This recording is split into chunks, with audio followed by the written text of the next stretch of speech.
First off, I'd like to thank everyone for coming this evening. Clearly, this has been one of those different summers where we went into the summer with a tremendous amount of optimism as we saw things really open up in our society. And lots of people had wonderful summers, and we all enjoyed vacations like we hadn't had in a year and a half. And that felt really good. And it feels really good to be a part of a society and go out and enjoy dinners and enjoy some parties and things like that.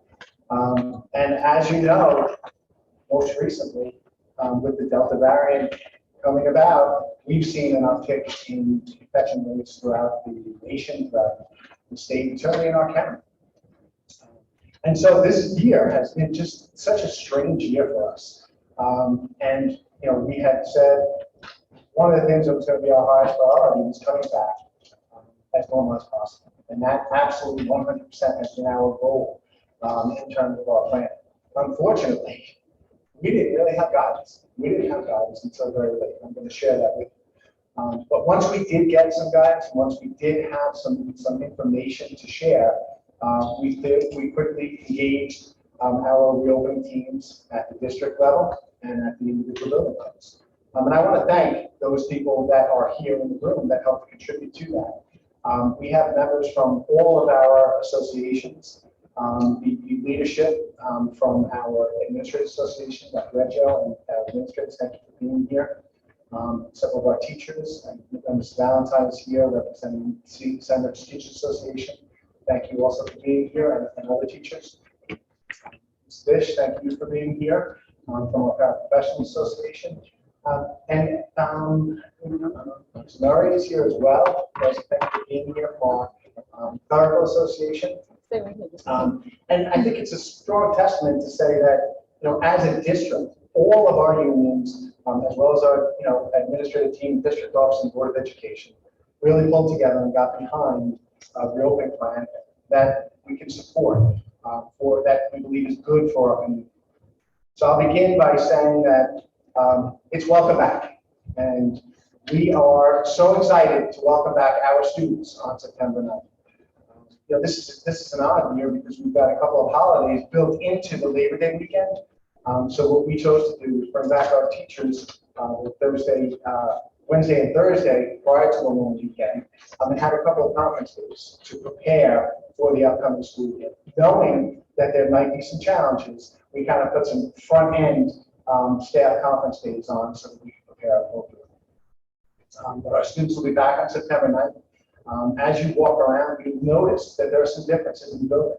There are no more of those one-directional hallways and things like that seemed a little bit unnatural in the school setting. But we do anticipate a return to many of the normal components of what we consider successful schooling. All buildings are going to be in person fully for instruction for all students on a daily basis. Our hours of operation are 100% normal pre-pandemic, so there are no curtailed hours. We do not have the need for, because all of our students are encouraged to be in person, we do not have the need to provide alternative times for our teachers for remote instruction. Our clubs, our athletics, transportation, all of those things are going to resume. Field trips, all those kinds of things that we really value and that add so much to the school experience for our students are returning. And that's something to celebrate, something that we can be very, very happy about. We also, because of the infusion of some of the federal money that has come in through the a couple of different grants actually, we are going to be providing additional remediation and enrichment opportunities as we continue to navigate some of the effects, some of the perhaps negative effects that the pandemic caused. We do have some additional personnel in some of our support areas, as well as mental health support, additional social worker activity that's going to help us in the coming year. So some really good things, and we are so excited to start our school year. As I mentioned, guidance was not really forthcoming over the summer, which made planning somewhat challenging. You saw in June, and this slide, I think, is telling us, provides a lot of information. In June of 2021, that's when we got our last updated guidance. And that was some guidance that helped us for some planning for our summer program. And especially for those summer school programs and extended school year programs, when we were getting some infusion of some federal money, where we were actually able to increase our summer school offerings and our enrichment offerings over the summer programs. So that guidance came in June, and then in July, we had updated guidance that only pertained to those summer programs and summer camps. CDC updated their guidance for COVID prevention on July 9th. July 28th, they issued additional guidance for interim public health recommendations for fully vaccinated people, and they started to create different rules for vaccinated versus unvaccinated people. July 29th, our new commissioner, clearly was a little bit frustrated and began penned a letter to New York State Education, to the New York State DOH, Department of Health, that is, demanding that they provide some kind of guidance for us. On August 2nd, former governor, I say former governor, announced no further guidance will be given by New York State DOH, and he recommended following the CDC. Now, to us, that was extremely frustrating because we had the chief officer of New York State, the chief executive of New York State, saying, you know what, I'm out the door now, and I'm going to take my ball and go home and not issue guidance. And that was really, really frustrating for school officials. But on August 4th, we did receive a letter from the American Academy of Pediatrics. When this presentation is up, all of these documents, you see them in red. Those are highlighted, they're accessible, they're already on our website, but you'll be able to click them and see what all of this guidance and recommendations say. The day later, Rosa, our commissioner, sent a letter to New York State Department of Health, Dr. Zucker, and she basically said, you need to send us some guidance on this. August 5th, the CDC updated their guidance for schools. So you have to figure, school ended at the end of June, and we didn't receive guidance until August 5th, telling us how we should open in September. So now began a time where I brought my team together and the administrative teams. We need to start having those conversations, reassembling our reopening teams, and doing our due diligence to see what is best and for the opening of schools for the 7 Moriches students. First and foremost, our highest priority was to keep our school environment. And I'm going to go back for a second. I think that one of the things we learned through the pandemic, we learned a lot. And one of the things we did not want to do was lose the lessons that we learned in the pandemic planning for the coming school year. And what I mean by that is, hey, education wasn't education. And we all know that. And we know that there were kids who suffered through learning loss because of the fact that we were in a remote or hybrid environment for much of the school year. And we wanted to make sure that we can do better. And the way we need to do better is we need to come back stronger and more knowledgeable and more skilled as a school district in providing education for our kids from birth to 12th grade. And what we can do by that is take what is tried and true in the traditional setting of education, and we can combine that with those lessons we learned and how to leverage technology resources to accelerate learning for kids and bring those two together so that we can provide a better product. And so I think that was important, and that was our priority, that how can we come back providing the highest quality education we can for our 7 Moriches students, while, again, recognizing that there is a global pandemic and we do need to place health and safety as a high priority.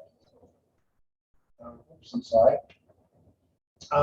Again, it wasn't until August 9th that and again, I was a part of that conversation with the Suffolk County Department of Health Services as the past president of Suffolk County School Superintendents.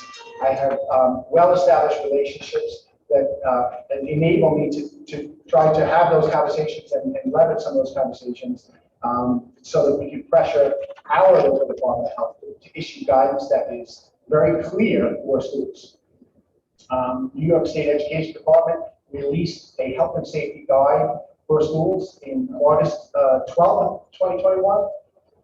And then just yesterday, the new governor, Kathy Hochul, made a statement that she is directing state health officials to impose a universal mask mandate in public and private schools. We anticipate that that is coming in the next week, but potentially as early as Friday.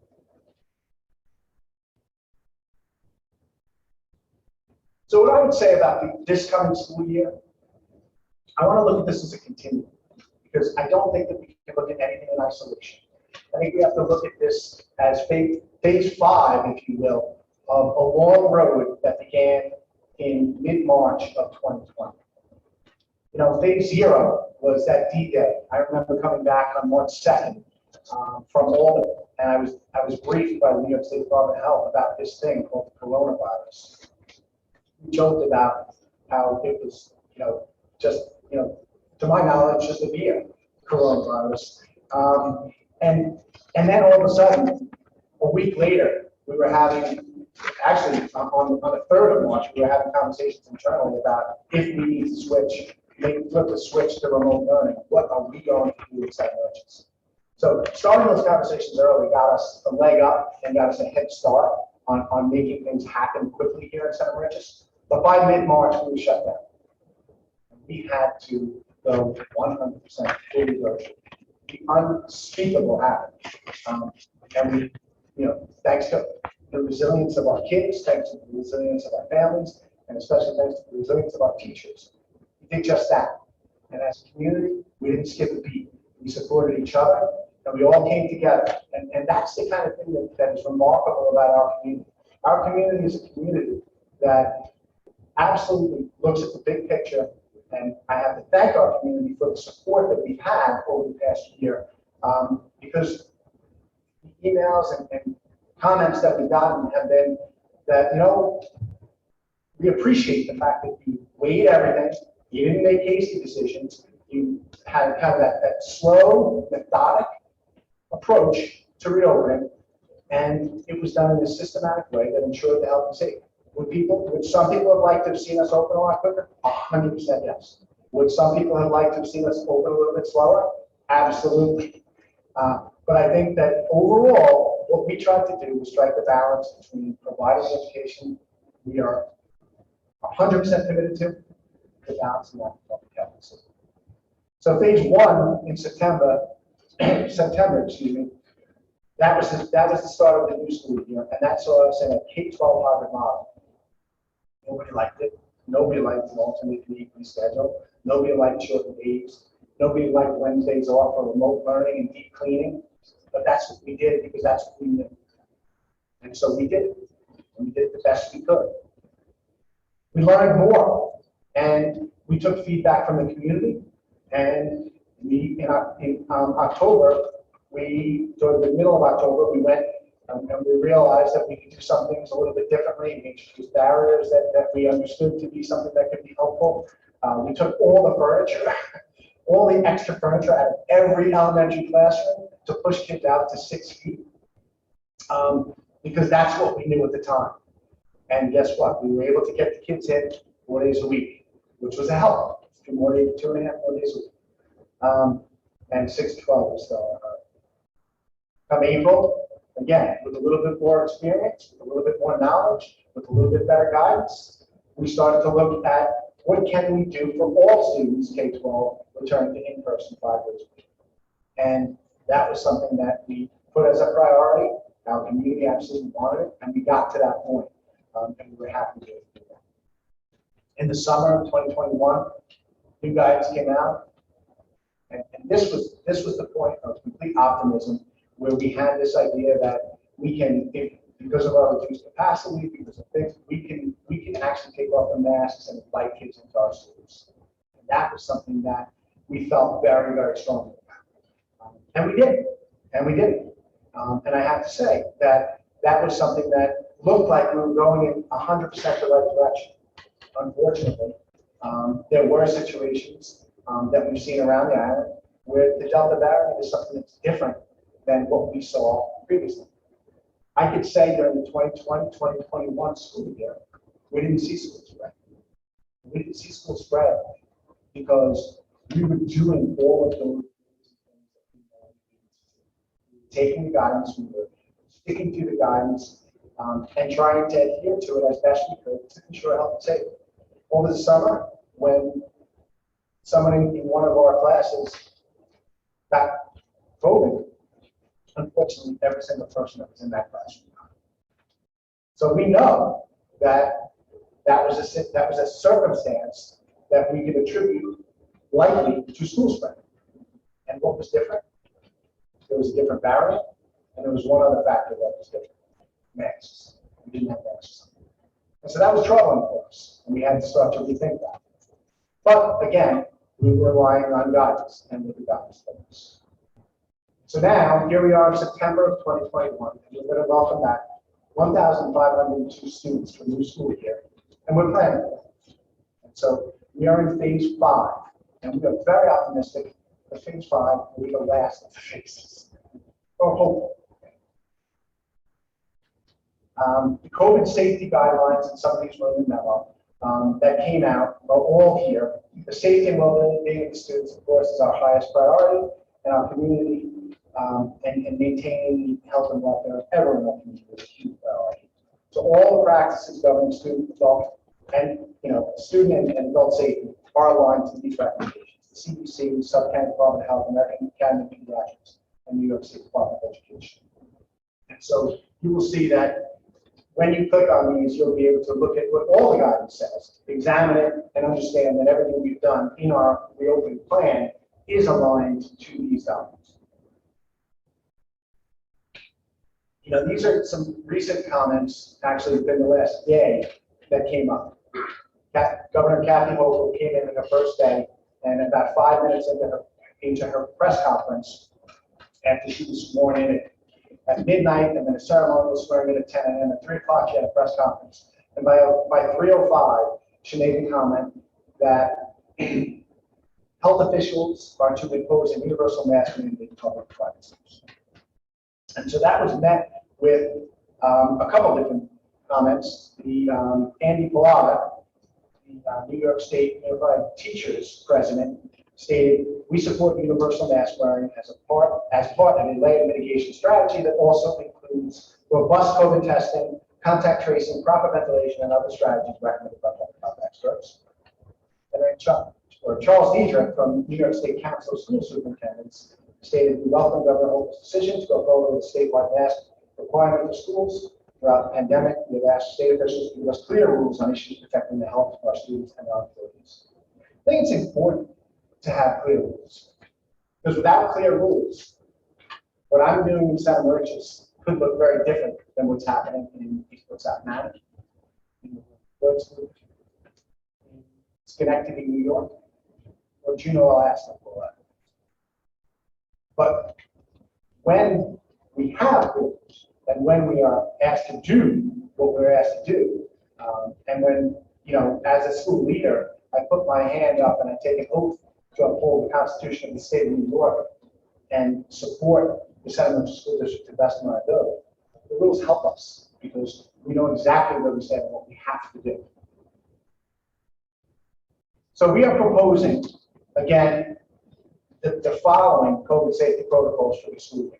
Again, everything we are doing is to bring back as much normalcy as possible.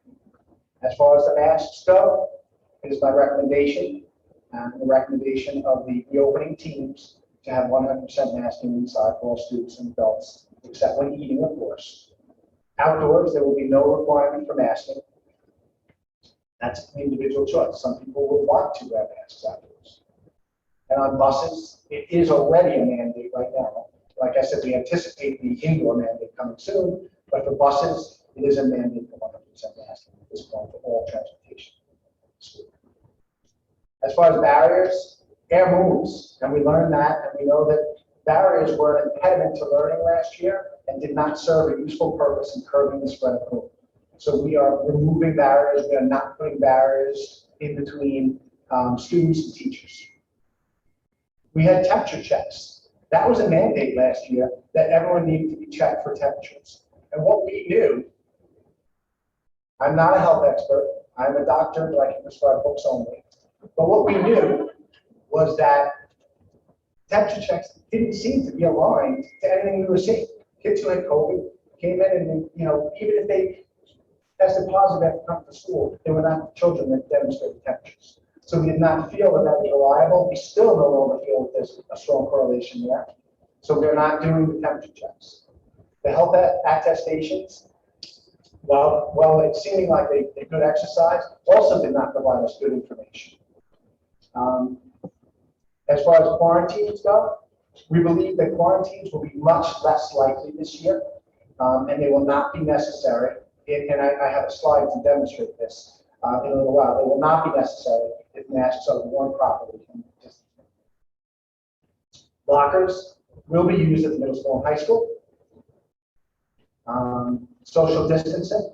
Students and adults will maintain 3 feet of distance at all times in the school setting, and that's manageable. We can do that. Students in the elementary school can still sit in groups and maintain 3 feet of distancing and do collaborative work. That's back. That's getting back to normal, and that's what we want to see.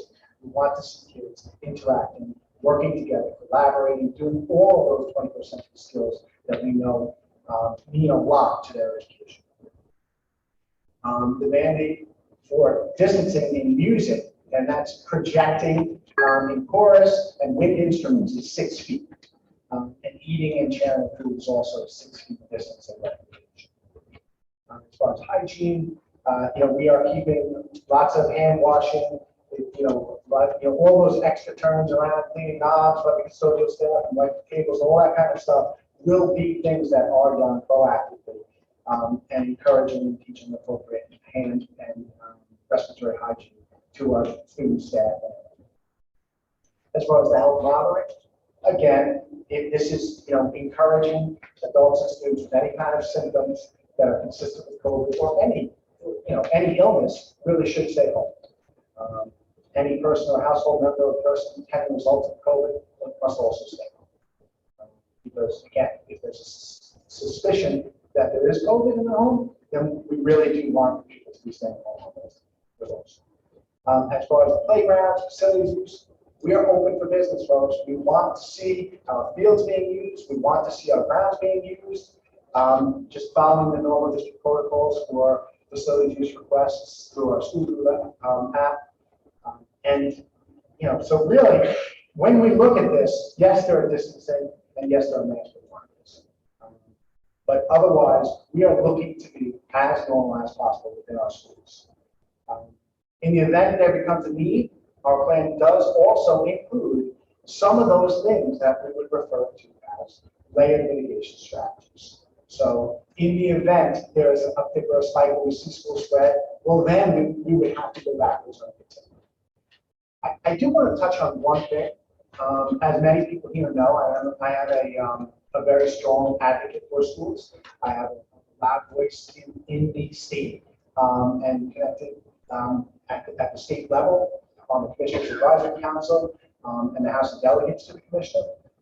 And I want you to know that as a group, we are committed to trying to come up with very clear guidelines for when the mask mandate comes down, which we know is happening. How can we have metrics in place that are going to determine when the masks can come in?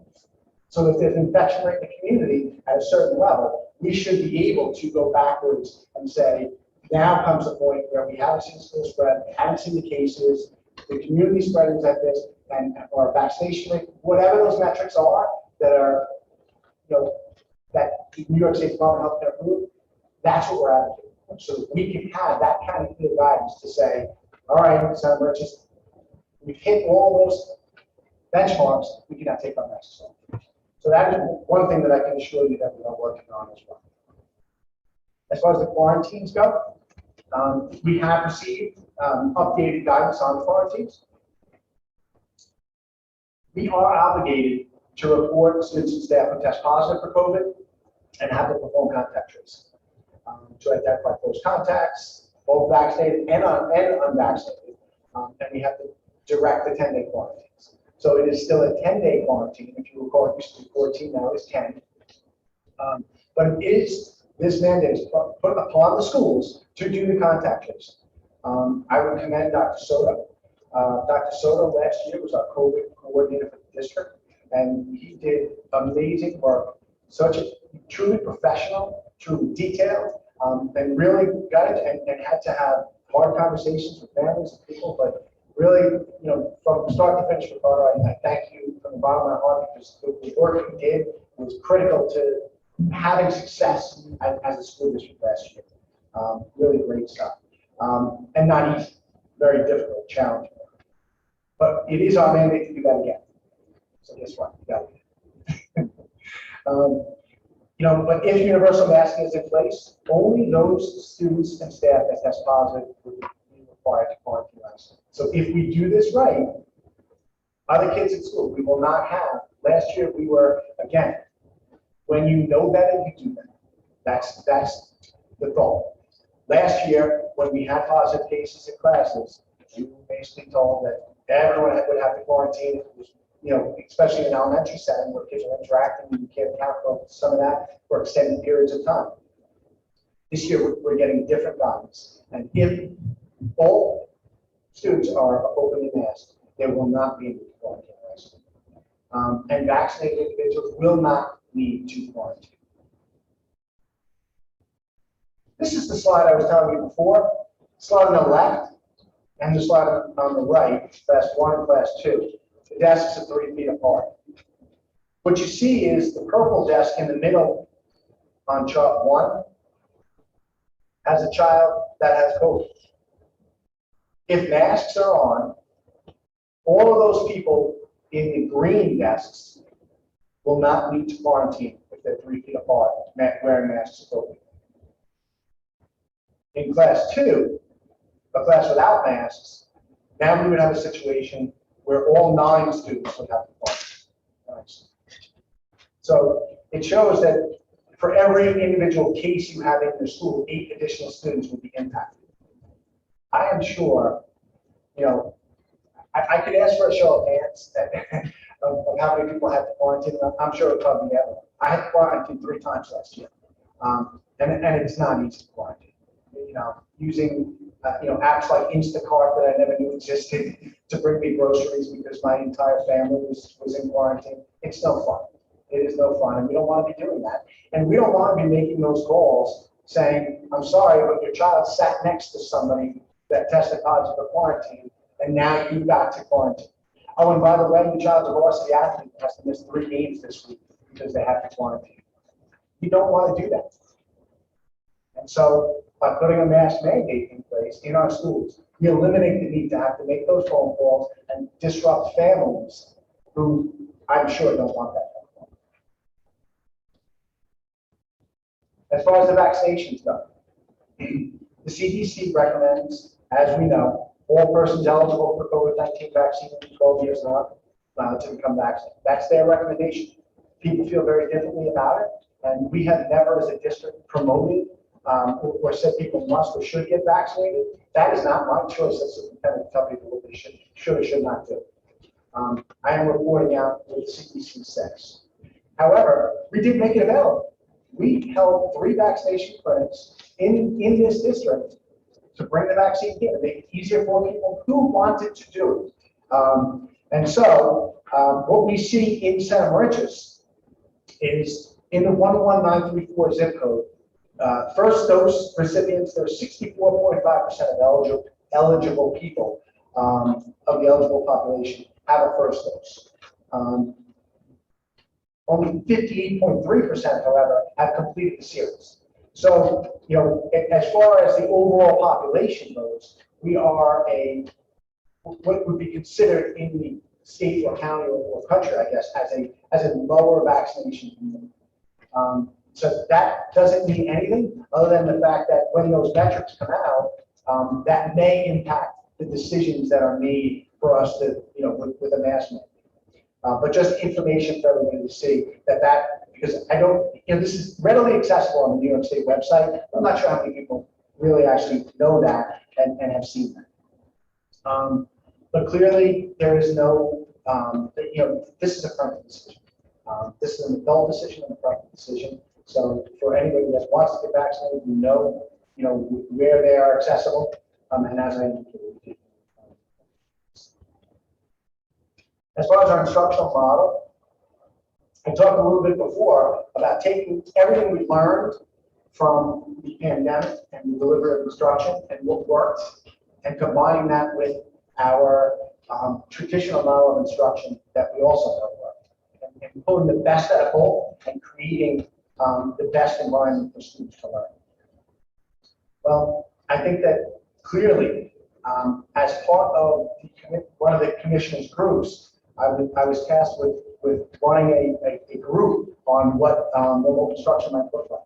And one of the things we talked about was we really need to place the emphasis on in-person instruction. And it was great to see that subsequent to that meeting, the commissioner came out with just that kind of a recommendation, that prioritizing the return to a classroom setting was the top priority for everyone in the state. Daily instruction for all students and Moriches will take place in person, and that I think is critical. There is not a remote instructional model available from pre-K to K-12 in Moriches schools. Obviously, students who, because of a medical necessity, cannot come to school, there has always been a mechanism for them. So if there is a reason, and it may be COVID related, but there needs to be clear medical documentation, there will be obviously an alternative instructional model presented for them. But for anyone that just doesn't want to come to school, we are fully in person, and we are in person. We're here to service every student, 1,502. COVID-related, non-COVID related absences have been treated just as during the pre-pandemic times, and including extended absences. We're operating just as we normally would. The students who are on the quarantine, that is something, it's an ordered quarantine. Well, then it is incumbent upon us to put in a mechanism in our individual buildings, because the models will differ between the elementary and the middle school and the high school. So since those models will differ, the individual, when those cases come up, we will be addressing those circumstances and providing very clear direction on what that looks like for students who are, again, on an ordered quarantine from some kind of problem like that. And again, I indicate that a fully remote instruction model that is in development for anybody who absolutely, for whatever reason, 100% needs that. It is a cost-saving program that is supported for us. And then again, the quarantine instruction I mentioned. As far as transportation, buses are being routed at full capacity, and we are in a full return to school. I indicated earlier that it is a universal masking mandate for buses. And there is going to be assigned seating, attendance charts, those kinds of things, because again, we need to be contact tracing. Those are things we have to do. We are legally mandated to do that. Loading, we load the buses as kids get on the bus in the morning, front to back to front, excuse me, and then as the kids get to the school, the front seats get off and the back seats. So just a procedural thing we are doing to minimize student contact. But we will have masks on buses, windows open, when tolerable. You may have seen some of the challenges. It's not actually News 12 today about some of the driver shortages. So there are labor shortages that are impacting every industry in the country, in particular buses. So we are struggling with some of that. And clearly, it's amazing to me how the supply chain has been impacted in a number of areas. My wife needed to fix her car the other day, and it turned into a month-long repair because of disruption to the supply chain. So we are seeing those kinds of things impact us as well. As far as the social emotional well-being, we're here. We are here for the kids. I think in-person helps a lot. Remote is hard. We know that we see a higher incidence of depression, anxiety amongst kids who are in remote. I openly, very publicly, I think people know that I'm an advocate for mental health wellness, and I've openly talked about my own children's struggles. And the pandemic greatly impacted my own children. I'm a father of four, from a senior in college down to a rising 7th grader. And I can tell you, I've seen it firsthand. And so I know it as a father, I know it as a superintendent, and I know it as a caring human being that we care for kids. So that is a priority for us. We did add, as I said, a new social worker for Huey, which will free up resources district-wide. We have, obviously, our mental health resources that are available for all staff this year through a grant. I had put as a priority, pre-pandemic, I had, Assembly of the Field had committed to provide some money for us to get all staff trained in mental health first aid. And unfortunately, due to the pandemic, that fell by the wayside. That was a COVID casualty, unfortunately. However, I was contacted and told that of another grant, and we'll be conducting 3 mental health first aid trainings. We'll have approximately 120 staff members trained in mental health first aid before December of this year. I think that's huge. Because when kids come in to school, if we have everyone in our staff that can size up a kid and gauge whether or not they're struggling that day and recognize how important it is to meet a child with a friendly glance and a love, I think that will go a long way to support our students and make sure that every child feels supported in our setting. Mental health screenings and check-ins periodically. We do peer assessments within the middle school that are social emotional screeners, and that's helpful in determining how kids feel and recognizing that when we see 25% of adolescents, and that's what statistics tell us, anxiety and depression, experience a severe depressive episode, that's trouble, and that's what's happening in our society. We do need to start thinking about these things and address them and bring it to the forefront. They're not helpful. Parent outreach and resources certainly are available on our district's website and with our mental health counselors. We have putting in a 3-tiered system of supports for mental health and social emotional learning, targeted support groups for different things, whether it be anxiety, depression, social skills, all kinds of things that we put in person, and with additional counseling support, we can do those things. And then focusing on celebrating everybody. It doesn't matter your race, your religion, your gender identification. None of that matters. Everyone's a human being. We don't respect the diversity of our student body. As far as cafeteria and food services, once again, through grants and child nutrition grants, all students can receive breakfast and lunch at no charge. So that means that and we are encouraging people to take advantage of this. Every child, no child can go hungry in the Southern School District because every single child can get breakfast and lunch here. And I think that that's critical and so important, because when a child's hungry in the classroom, we cannot expect that they can learn. But being able to provide breakfast and lunch to every child is I think, a game changer for some. We will be, again, utilizing our serving lines in all buildings and having grab-and-go options. So again, bringing things back to normal as possible, including our food services. We will be utilizing flexible locations. Again, remember that mandate. Unfortunately, eating masks off means 6 feet. So we will be utilizing flexible locations for eating. And then we will also have vending machines open. We did not have vending machines last year. This year we'll. So in summary, and a quick recap, Center Moriches Community School District, State Education Department, and government's primary focus has been on the health and safety of our kids and our staff. These documents are living documents. There's local data and metrics that we need to be considering when we're making these decisions, and we are following the guidance of CDC, DOH, New York State Education Department. This requires a continuous assessment of all conditions on the ground and our capacities. We have different capabilities, and we need to recognize what our capabilities are to provide the highest quality education for our kids. But once again, our goal is to open as close to normal as possible without compromising safety. So social distance in 3 feet, masking indoors, minimize our quarantines. We know that. Clubs, athletics, extracurricular, we'll run all buildings. And our hours of operation back to normal. Individual building specific plans will be released tomorrow. Our principals, again, this is coordinated. We spoke about it, and I asked the other principals to have their presentations ready for tomorrow. So they prepared those, and very specific, more granular plans that apply to Cafeteria the middle school and the high school will be released.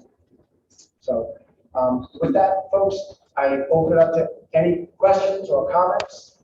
Normally what we would do is, we might make educational presentations, but then what we would do is we would move toward public comment after the educational presentations. In light of the fact that this is a reopening presentation and I've given you a lot of information, we would open it up to any questions people have pertaining to just the reopening. So if people would like to ask questions, we would be happy to take those questions then.